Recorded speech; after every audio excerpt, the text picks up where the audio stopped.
Hello and welcome. My name is Julia Juarez, and today I'm going to be talking about understanding amyotrophic lateral sclerosis. Why I chose amyotrophic lateral sclerosis. I chose to speak about amyotrophic lateral sclerosis because my grandfather, my mom's father, was diagnosed with it when I was about 10 years old. At the time, I didn't fully understand what ALS was, but I knew it was serious and that the outcome would be devastating. Watching my mom and her sister struggle as they saw their father suffer was heartbreaking. For my siblings and me, witnessing our amazing grandpa go through the different stages of ALS was an experience that left a lasting impact and one that's simply hard to put into words. What is ALS? Amyotrophic lateral sclerosis, commonly known as ALS or Lou Gehrig's disease, is a progressive neurodegenerative disorder that affects the nerve cells in the brain and the spinal cord. It specifically targets motor neurons, which are responsible for controlling voluntary muscle movements like walking, speaking, eating, and breathing. Over time, these motor neurons die, causing the muscles they control to weaken and eventually degenerate. As the disease progresses, individuals lose the ability to move, speak, swallow, and eventually breathe. Despite its devastating effects on the body, ALS does not typically affect a person's mental abilities, which unfortunately means that people remain aware of their condition as it worsens. There's currently no cure for ALS, and the average life expectancy after the diagnosis is about 2 to 5 years. The cause of ALS is still not fully understood, but both genetic and environmental factors are believed to play a role. It is a rare but serious condition that has a profound impact on patients as well as their families. There are two types of ALS. Sporadic amyotrophic lateral sclerosis is the most common type of ALS and accounts for about 90 to 95% of all cases. It occurs randomly and has no ties to family history or genetics and affects both men and women, normally between the ages of 40 to 70. The cause of sporadic ALS is unknown but might be linked to environmental factors, aging, or cellular damage.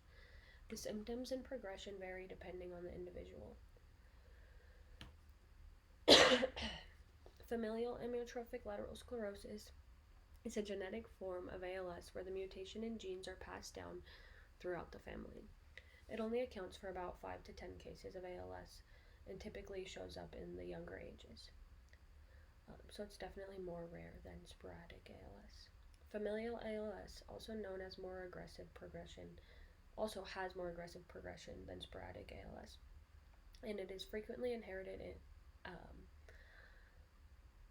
in autosomal dominant pattern, which means a parent with a genetic mutation has a 50% chance of passing it down to their children. The causes of ALS. Majority of the individuals affected by ALS are between the ages of 40 and 70. Although cases can occur in people in their 20s and 30s as well, it's just a little bit more rare. For those diagnosed with sporadic ALS, there are no clear genetic links to the disease and there hasn't been a specific cause that's pinpointed, although it's now thought that multiple factors can play a role. It has been difficult for researchers to identify the full range of factors that play a part in ALS. Even with the challenges researchers have been presented with, they have identified some environmental and lifestyle factors that more than likely increase the risk of being diagnosed with ALS, including serving in the military, exposure to environmental toxins, and brain and spinal cord injuries, as well as smoking. Genetic mutations. Genetic mutations linked to ALS have made the way for the development of genetically targeted therapies.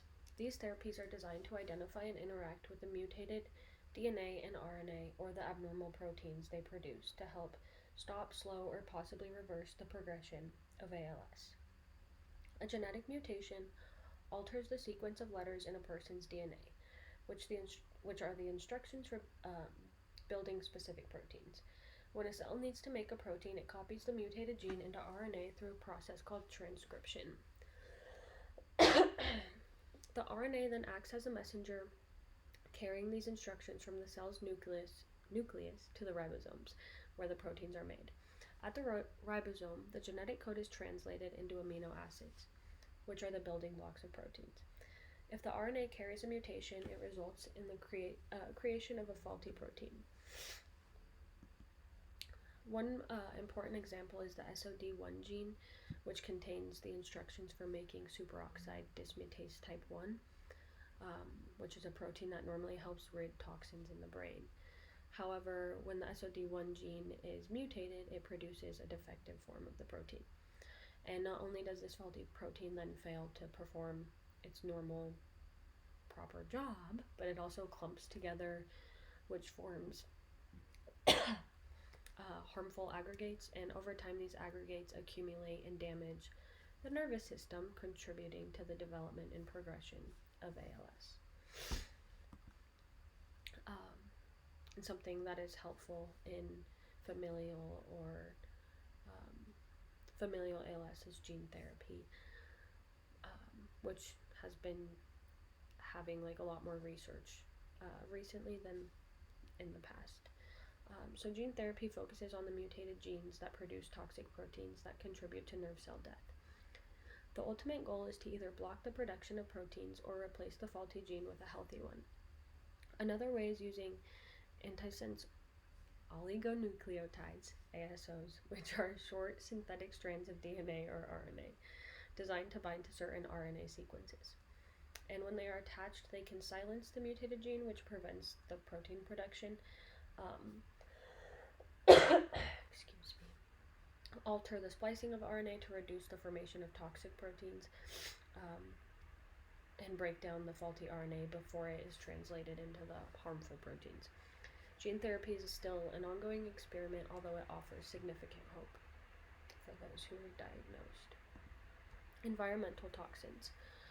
Over the years, many researchers have explored a possible link between ALS and exposure to environmental toxins.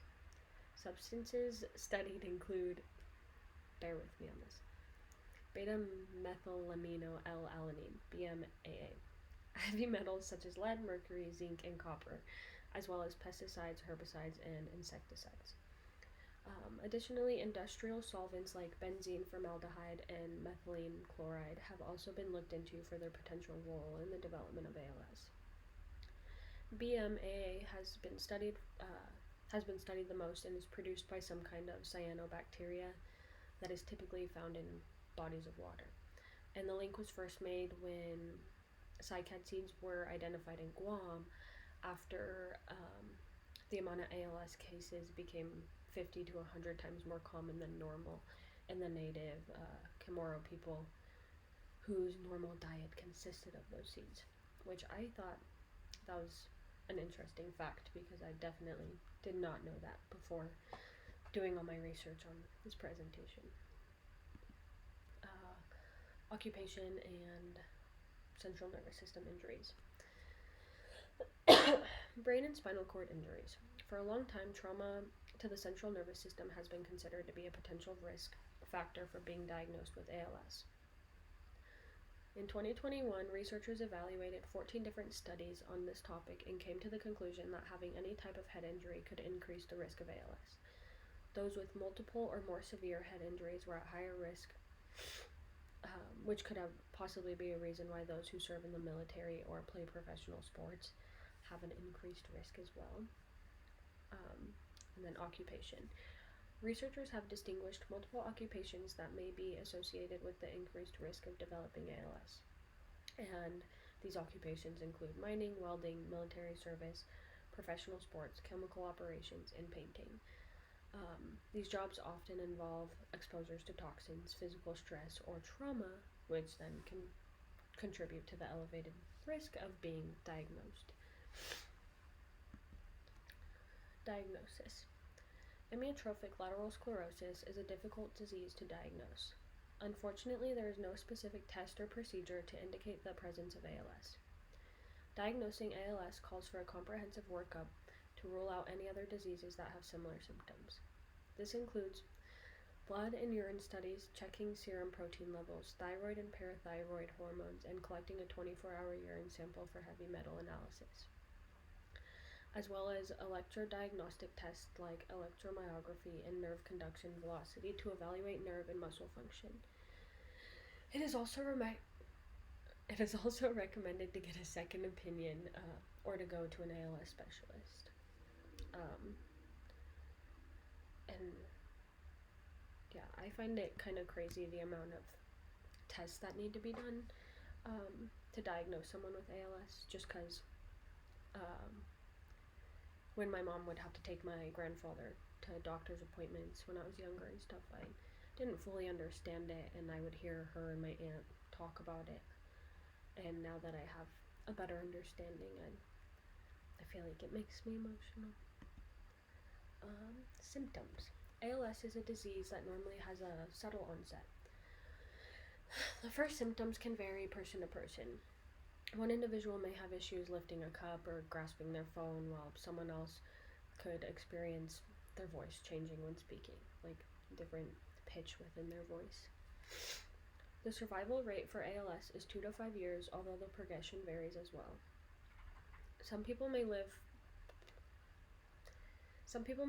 5 years, 8 years, or even longer. Early symptoms can include muscle weakness in the hands, arms, legs, or feet, as well as muscle twitching. Many people experience slurred speech, fatigue, or difficulty eating. As the disease progresses, these symptoms become more aggressive. Individuals might have issues walking, lose the ability to fulfill their fine motor skills and tasks, and experience serious muscle atrophy. At one point, even breathing becomes difficult because the respiratory muscles become weak, along with all the other muscles in the body. Eventually, people lose their ability to speak and eat, and basically any day-to-day normal tasks without assistance. Other symptoms can also include cognitive or behavioral changes, drooling due to the difficulty swallowing because muscle, and emotional changes or inappropriate laughing or crying. And I definitely witnessed the emotional changes. I feel like it'd be very frustrating to kind of be aware of everything that's going on and have absolutely no control over it. I don't know. That's just pretty crazy to me. Effects on the brain and the body. ALS attacks motor neurons, which are cells that control voluntary muscle movement, like walking, talking, and breathing. There are 2 types of motor neurons, upper and lower. Upper motor neurons extend from the brain to the spinal cord, whereas lower motor neurons extend from the spinal cord to the rest of the body. In amyotrophic lateral sclerosis, motor neurons degenerate and die over time, which altercates in the communication between the nervous system and the muscles.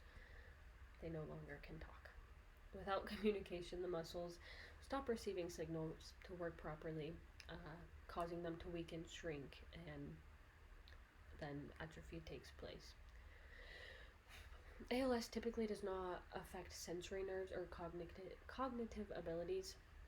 The majority of people remain mentally aware and alert even when their physical abilities decrease. ALS basically causes the body to lose all voluntary control while they still have full mental awareness. And then here I have a video kind of going more into depth. Amyotrophic lateral sclerosis, shortened to ALS, is a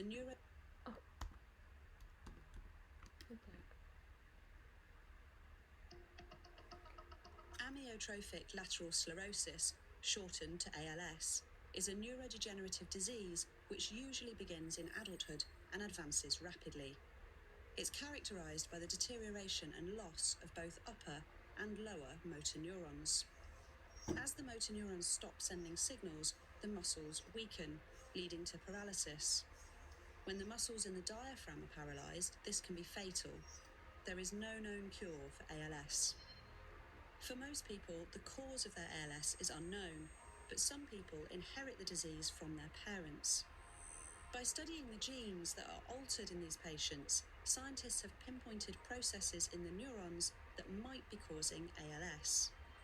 It's too early to know which of these altered processes are a result of the disease and which could be a cause, but it's clear that they affect many different aspects of the motor neuron function. Let's start in the cell body.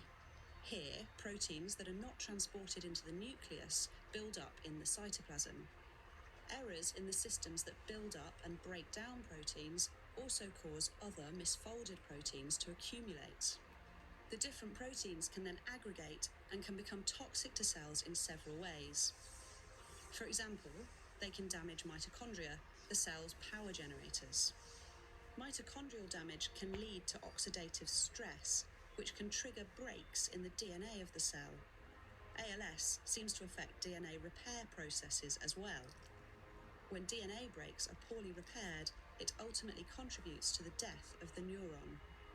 The cell's transport machinery can also be damaged. For example, ALS-affected neurons often have problems transporting RNA, proteins, and vesicles, both in the cytoplasm and along the neuron's axon. These vesicles contain important cell signaling molecules called neurotransmitters. If these can't be moved along the axon or released, the neuron can't send messages to its target cells. Damage to the cytoskeleton can also cause the axon to retract. If this happens, the axon can no longer connect to the muscle nearby and can no longer signal the muscle to contract. Other cell types can also be involved in ALS. Oligodendrocytes, which electrically insulate the axon and provide support to the motor neuron, don't work in people with ALS. Reduced uptake of neurotransmitters by astrocytes can lead to overactivation of the receptors at the synapse and death of the neuron. Finally, astrocytes and microglia can produce factors that protect or damage motor neurons. Neuronal death occurs when excessive damaging factors are produced. Further research is needed to find out which of these many processes cause the motor neuron degeneration seen in ALS patients. Targeting new drug therapies at those processes might lead to a treatment for this incurable disease.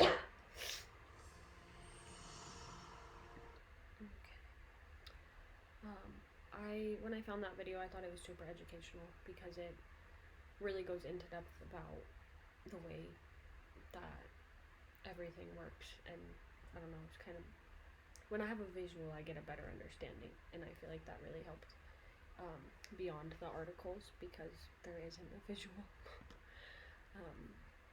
And then moving into treatments and medications. Unfortunately, there is no cure for amyotrophic lateral sclerosis, and treatments can't reverse the damage of ALS, but they can help slow the progression of the symptoms. They can also help prevent complications and help you stay independent for a little bit longer than you normally would. There are two types of medications that have been approved for treating ALS. Riluzole and edaravone. I don't know if I'm pronouncing those correct. Riluzole works by reducing the release of glutamate, which is a chemical messenger in the brain. In individuals with ALS, it's thought that excessive glutamate causes damage to the motor neurons, which I found really interesting, which is called glutamate excitotoxicity. And by regulating the overactivity, the medication helps protect the present healthy motor neurons from any further damage. Unfortunately, it can't reverse the nerve degeneration that has already happened, but it can prolong the survival by a couple months and delay the need for a ventilator in some individuals that need it. It's taken daily by mouth and is usually partnered with certain therapies to manage the symptoms. The symptoms are dizziness, gastrointestinal conditions, and liver problems. So unfortunately, it does kind of come with a downside. And then the second medication, edaravone, may reduce the rate of decline in daily functioning. It's administered intravenously or orally. It helps remove harmful molecules called oxidative stressors from the body. In people with ALS, oxidative stress is suspected to cause damage to the motor neurons, which contributes to the degeneration that's seen in the disease. And by lowering the oxidative damage, the medication can help protect the motor neurons and maintain the muscle function for longer than it would without it. It can also slow the physical decline in some patients, as I already stated that, especially those in the earlier stages of ALS. And assistive devices. Thankfully, there's a wide range of devices and equipment available that can improve mobility and help manage symptoms as ALS progresses. These devices can make it easier for individuals living with ALS to speak, get around their homes, and perform their day to day tasks. Since each individual living with ALS is a little different, there isn't an exact time um, when each person will need the assistive devices.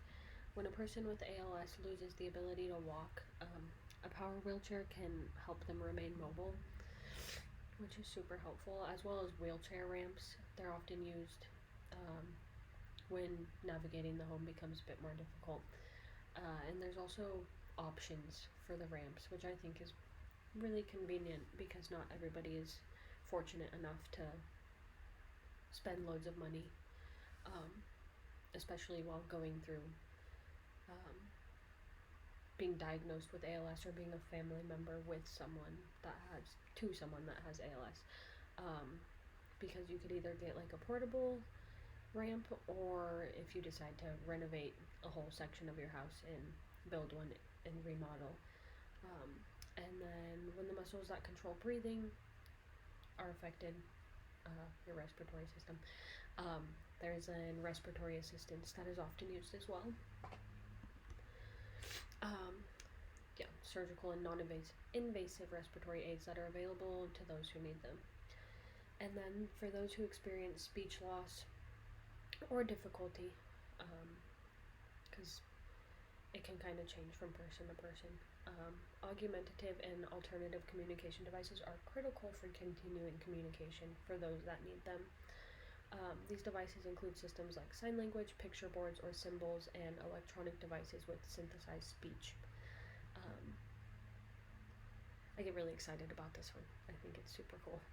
Augmentative and alternative communication can both use the same systems, although there is a difference between the two. Alternative communication is used when a person can't speak at all, whereas augmentative systems are used by people who have the ability to speak a little but are understood, or have like limited ability. I think I get more excited about this one because with my grandpa, he had a communication device, and I don't know, it was extremely sad and stuff, but I am really thankful for that because we were still able to communicate with him. And he was a really funny guy, so he would click random buttons and he was just funny. And I think it's pretty cool that devices like that have been made for people that are in need of them. Amyotrophic lateral sclerosis is a devastating disease, not only for those diagnosed, but for the families as well. While there is currently no cure, progress in research and gene therapy is giving hope. By understanding what ALS truly is, not only do we support those affected, but also drive momentum towards treatments and hopefully one day a cure. I really hope so. I loved researching amyotrophic lateral sclerosis, and I feel like this was amazing, honestly. Thank you guys.